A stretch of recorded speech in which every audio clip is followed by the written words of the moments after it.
géant, il ne faut jamais oublier que la fondation demeure l'amour. L'amour, la base d'efforts vibrants à l'unisson qui sont constitués de petites mains très souvent bénévoles, des labels qui développent, des médias qui ne sont pas forcément de grandes audiences, mais qui existent. Le pouvoir du haut vient aussi d'une communion de petites mains très souvent invisibles mais efficaces. Les ressources humaines, les relations publiques, c'est la base. Tu ne peux pas faire long feu dans le business si tu passes le temps à saboter tes collaborateurs ou même tes artistes et penser que cela va te grandir. Les hommes finissent par se rencontrer et se parlent.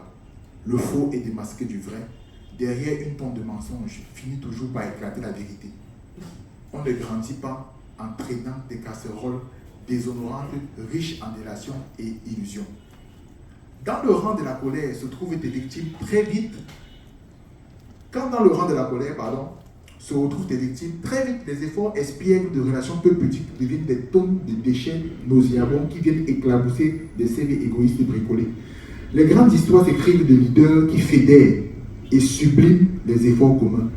Les héros sont portés par une masse qu'ils motivent et encouragent au quotidien. C'est des moments enjolivés à leur juste valeur, c'est la passion, c'est le respect, c'est des sources d'inspiration. Être une personne détestable nourrit des légendes de potence.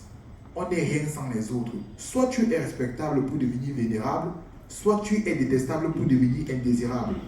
La nature ayant horreur du vide, on aura vite fait de te remplacer pour chercher un nouveau héros que tu aurais pu être. Merci.